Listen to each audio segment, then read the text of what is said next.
What if I told you that the Indian National Army formed by Subhash Chandra Bose once supported Nazi Germany? Here's how. It's World War II and Hitler's on a rampage burning down Europe. But it's a continent far, far away from India. So why do we care, right? Now the British, one of the major allied powers, were fighting the Germans.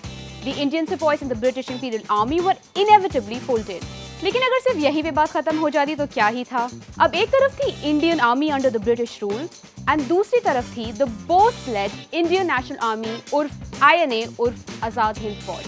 The INA was a group of Indian rebels who refused to fight with the British and instead joined hands with the Japanese.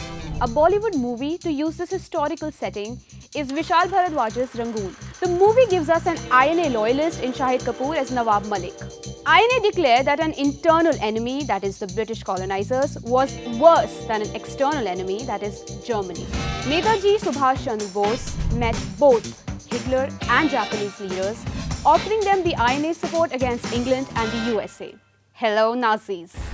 Though Bose and INA did not directly help Hitler's Germany, they were criticized for siding with a fascist, racist dictatorship. The INA labeled Indians who fought for the British as slaves. Several Indians branded the INA as traitors. Bloody hell indeed. Even though Gandhi never explicitly rejected INA, he made his disagreement quite clear.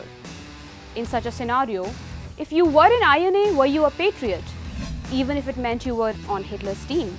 Or did true patriotism lie in fighting for the British?